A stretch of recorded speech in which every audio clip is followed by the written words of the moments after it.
government still does not recognize our legal equality, let alone the many, many, many other things the LGBT community needs, such as safe schools, such as LGBT-affirming education, to value our youth, to prevent homelessness, to prevent suicide. We here in the United States are not exactly sitting pretty. Lesbian, gay, bisexual, transgender people. We have got a problem in every single country in the world, including right here in the United States, where LGBT people are discriminated against and are subjects of violence. Each year on Idaho, ourselves and people on every inhabited continent protest against this oppression that our people face. Because if we do not stand up for LGBT people internationally, who will? This year we are focusing on 6 countries. Not to say that the problems of anti-LGBT hate and violence are confined to these 6 countries, but these 6 countries have been leading the news over the past year, and we thought more people, both within our own community as well as outside our community, needed to hear about it. We have the situation in Jamaica, where Brian Williamson, the foremost gay leader, was murdered in an apparent hate crime just a few years ago. And we have a situation where so-called dance hall performers are singing lyrics that call for the killing of our people. In fact, when Mr. Williamson was killed in his own home, a reporter from Human Rights Watch visiting the scene shortly after the murder noted that the crowd was singing the refrain to one of these dance hall kill the gays songs by Buju Banton, who is a dance hall performer that we in the Gay Liberation Network here in Chicago, as well as people around the world, have had to protest against. We may not like that they hate gay people, but that's free speech, and they're entitled to it. We don't like it, but when you call for killing people, you cross a line. That is not in the First Amendment to call for killing people. And that's why we oppose organizations like Buju Banton and other dance hall performers who sing these murderous lyrics. But that's just one country. We have a situation in South Africa where the country actually led the world in many respects, has led the United States by passing in its new constitution at the end of apartheid provisions that guaranteed full legal equality for LGBT people. So that, for example, in South Africa, you have marriage equality, unlike in the United States. But unfortunately, in other respects, South Africa is behind other nations. There is a widespread phenomenon known as so-called corrective rape, which is a real misnomer if there ever was one, where straight men attempt to make alleged lesbian and bisexual women, quote-unquote, straight by raping them. And it has unfortunately been a widespread phenomenon in South Africa. But as we can see in Jamaica and many other countries around the world, you can't separate that kind of oppression from the overall situation going on in the country. The fact is that both South Africa and Jamaica are very, very poor countries where the vast majority of people barely get enough to survive, and many don't even get that. And in that context, various governments will scapegoat people, whether it's LGBT people or in South Africa, in addition to LGBT people, immigrants from elsewhere in the African continent.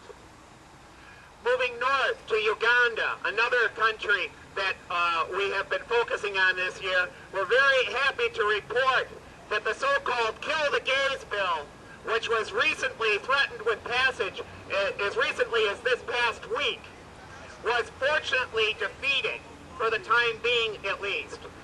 Parliament adjourned without passing this bill when various LGBT activists within Uganda said it was a real threat that this bill could have passed just this past week, despite the international protests that have happened periodically against it. Moving on to Brazil. we have a situation which has perhaps the highest rate of anti-LGBT hate murders in the world. In fact, 260 people were murdered in hate murders in Brazil last year alone. And this is a situation which has been getting worse over the past few years, not better. And again, you have a situation with a country where the extremes between rich and poor are far more dramatic than in the United States. And the kind of scapegoating and hatred that you see is, I believe, a direct byproduct of that economic inequality. So the message, I would say, in terms of countries that are facing these horrible disparities, and frankly the increasing disparity in our own country, is that you have to not only deal with anti-LGBT hate, you have to deal with the climate that gives rise to it, the dramatic inequalities that you see, where many people do not even have enough to eat, while few people have more than enough. Moving on, another country that we're focusing on this year is Russia, a country that I'm going to be visiting for their Pride parade and demonstration on May 28th. We had hoped that with the firing of the notoriously homophobic mayor in Moscow, who had banned gay pride after gay pride since 2006, we had hoped with his firing and with the recent court victory, whereby the European Court of Human Rights indicated that the Moscow government's bans on gay pride were patently illegal, and actually awarded gay Russia protesters a substantial monetary sum. We had hoped that in this context, that this year Moscow would finally assent to allowing gay pride to go forward. We just learned this morning, unfortunately, that gay pride is apparently going to be banned again by the Moscow government. Despite that, gay Russia is going to be going forward. They're going to be having a public demonstration, which is going to be announced to all, where LGBTs from Russia, as well as a handful of this internationals, will be demonstrating on Saturday, May 28th. We appeal to you to look at the flyers that are going around, the yellow flyers. If you don't get one right now, get one before the end of the day. There are telephone numbers on there that you can call the Washington Embassy of Russia and protest. Finally, here in the United States, we lack legal equality in every state in the Union. Yes, there are some states that have civil unions like Illinois. Yes, there are other states like Massachusetts that have full marriage equality. But the fact of the matter is our federal government still does not recognize our legal equality, let alone the many, many, many other things the LGBT community needs, such as safe schools, such as LGBT-affirming education, to value our youth, to prevent homelessness, to prevent suicide. We here in the United States are not exactly sitting pretty. We've got a situation of anti-LGBT hate, which comes up in periodic political campaigns, and no doubt going into 2012, we will see more of that. So the problem of international LGBT hate is not one confined to countries abroad. It's right here in the United States, and I would argue in every country in the world. We are honored today to be joined not just by people who are born in this country, but LGBTs from around the world. I know for the fact that we have people from Iraq here today. We have people from Nigeria here today. We have people from other countries, no doubt, and I would invite you through the course of the protest, if you would like, to come up and say a few words about that.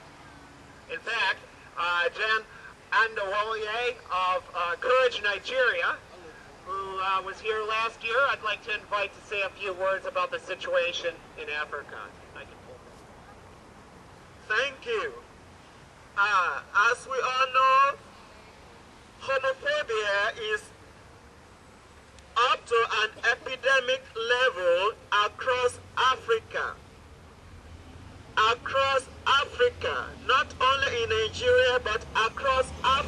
including South Africa, the only country in Africa where we have constitutionally recognized life for the gay community. Just this year, early this year, a gay activist in Uganda was murdered after his name was publicly published in one of the junk magazines there. And the people of Uganda continue to live in fear of their lives as LGBT people. If you go down to Malawi, you remember the story of Stephen and his partner, the first gay couple of that country. Well, Malawi has gone ahead to extend their homophobic law to cover now the women, criminalizing lesbianism as they call it. And their Minister of Communications felt that was just right to do so that no one would feel left out.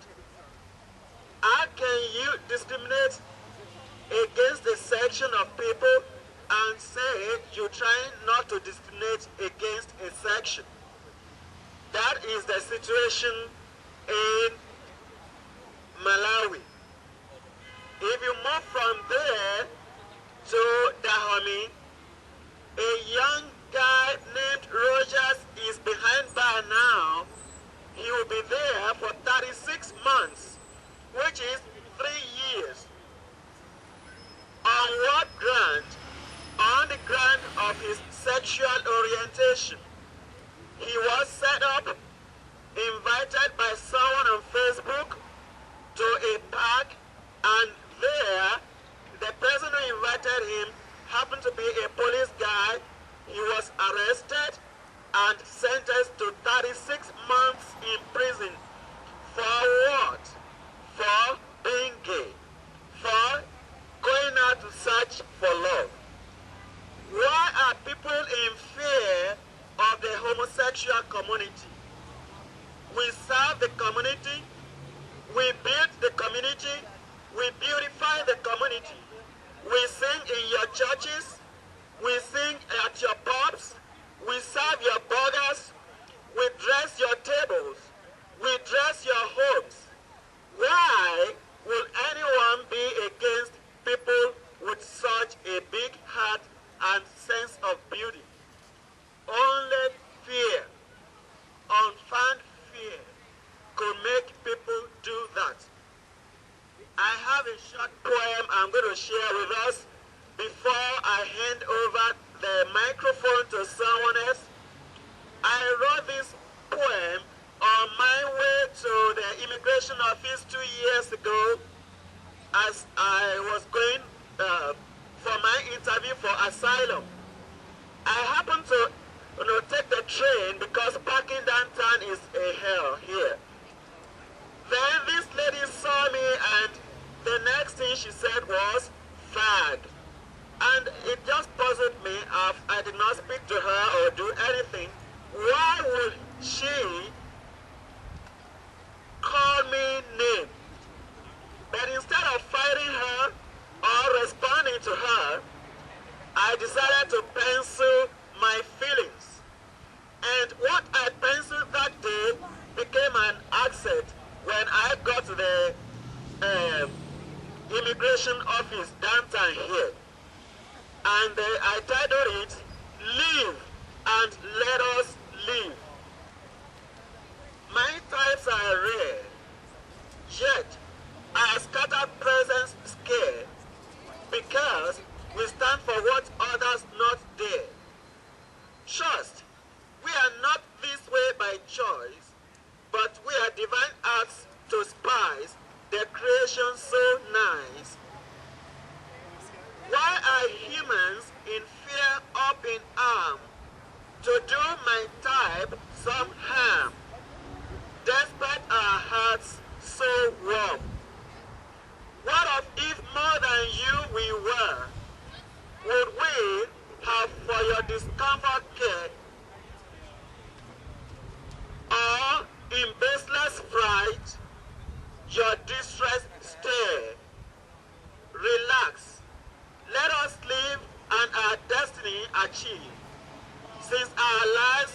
help you not to live?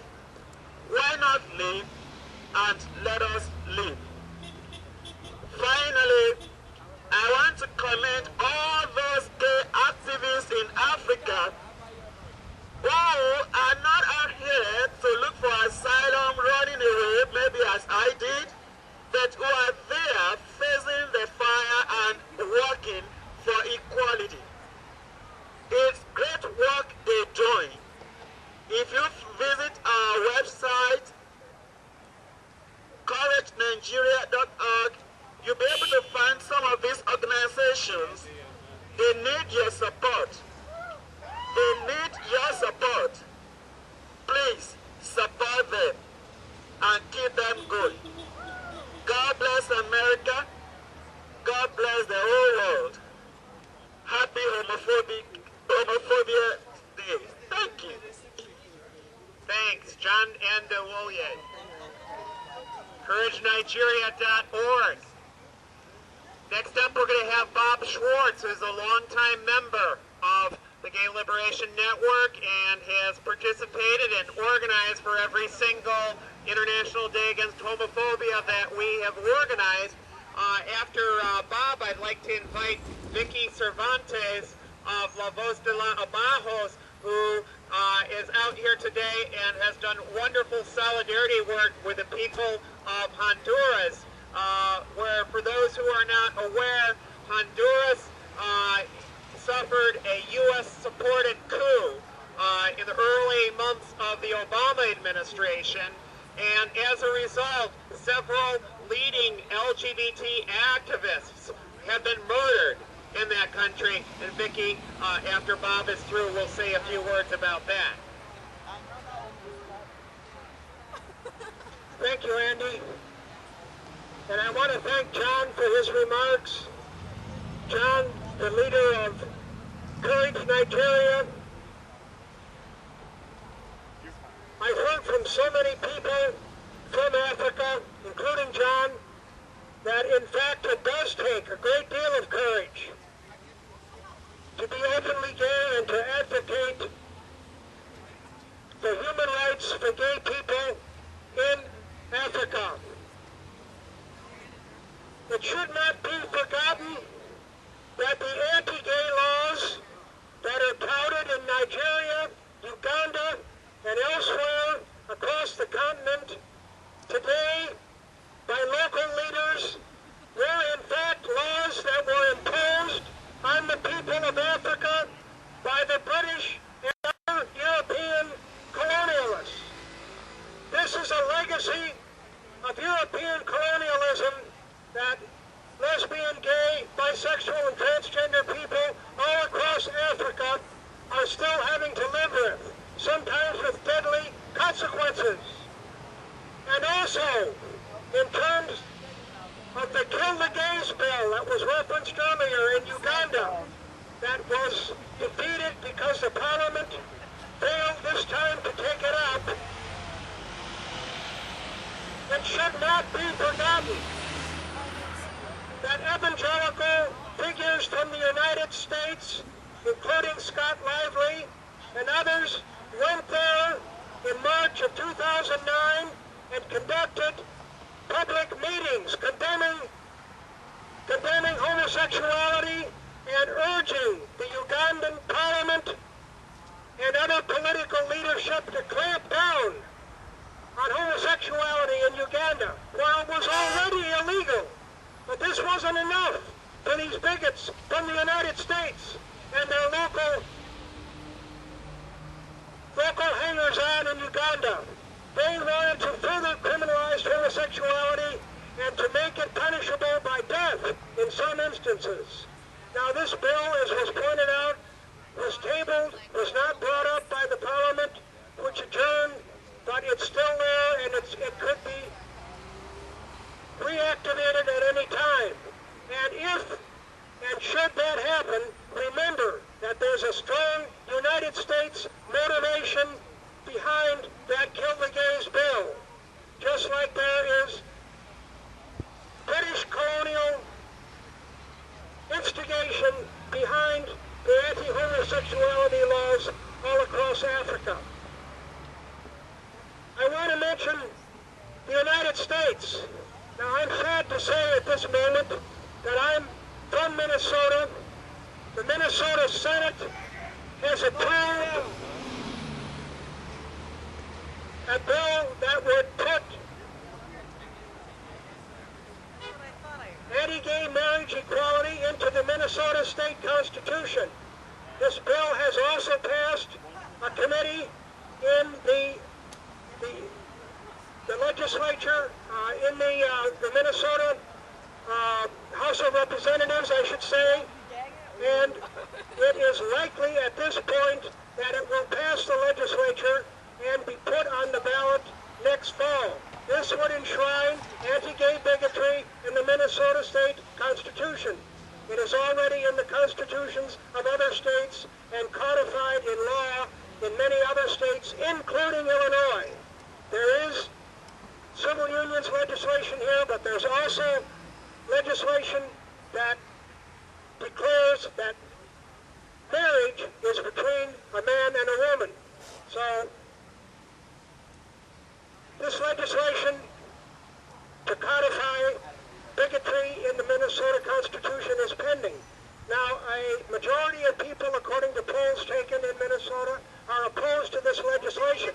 Hopefully, people on our side will mount an aggressive campaign against this hateful change to the state constitution.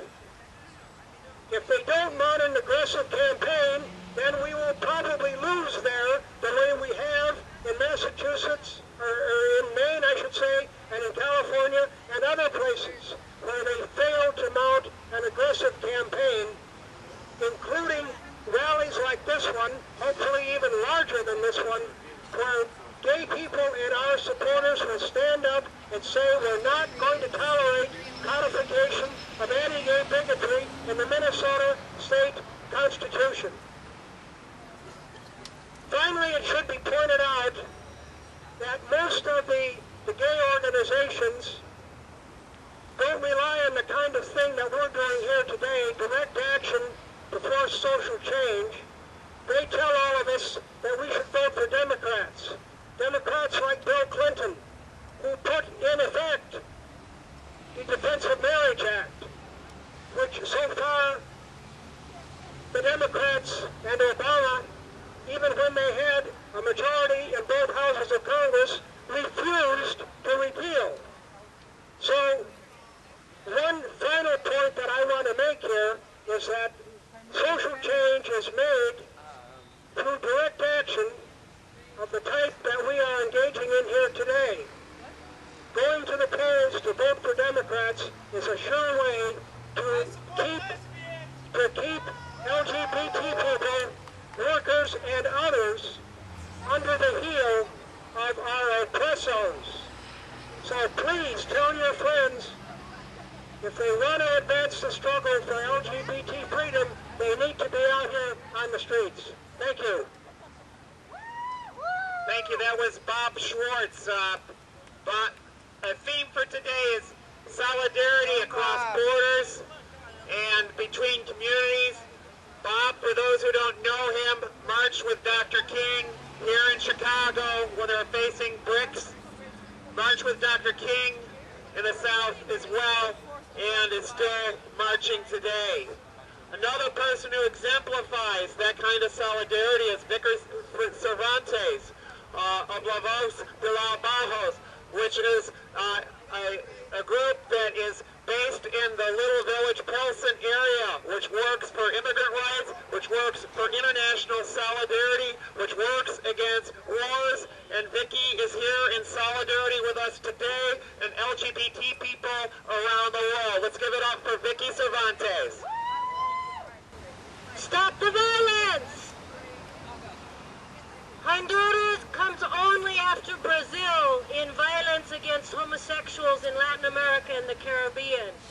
Honduras is a country of less than 8 million people, so imagine a country with a population about the size of the Chicago metro area. Since the military coup of June 28, 2009, more than 33 activists from the gay community have been murdered in Honduras. Since November of 2010 to the present, there have been the murders of 6 trans activists whose bodies were tortured. This comes because the gay community, the GBLTI organizations in Honduras, have long fought for their rights against the oligarchy, against the repressive church, and against the social violence in Honduras. Since the coup d'etat in June of 2009, the GBLT organizations have stood in the streets with the rest of the Honduran people against the military coup and against the human rights violations, and they are paying the price. From Honduras today, the gay organizations and the National Front of Popular Resistance have sent out a call for an end to the violence in Honduras, for an end to the attacks on the GBLTI community, and for solidarity of everyone who is standing against the violence. I want to say that today, present in the struggle, although gone from this earth, are great leaders of the gay community in Honduras, such as Walter Trocho, murdered at age 27 in November of 2009 because he was an activist against the coup and because he was an activist for gay rights in Honduras. I want to say that standing with us today, although they are gone from this earth, are the 6 trans activist compañeros who were tortured and murdered in the last 3 months. Stop the violence, stand in solidarity for real human rights, stand against the U.S. intervention in Honduras. Thank you. Thank you, Vicky Cervantes. As I think the words that Vicky and others have pointed out, in most countries in the world, perhaps, we could not be doing exactly what we're doing here today. We could not be standing out on a street corner as LGBT people demanding our rights, but to do so would be literally risking our lives. That, unfortunately, is the reality for people in most areas around the world. That is the degree of cross-cultural hate there is against LGBT people. It's not limited to any one religion. It's not limited to any one culture. Those who say that this is a particularly Islamic problem or particularly any other religious problem are missing the boat. It is a Christian problem. It is an Islamic problem. It is a Jewish problem. It is a Hindu problem. It's everyone's problem. That's why we're here today. We need to stand together regardless of our background. That's the only way we can go forward.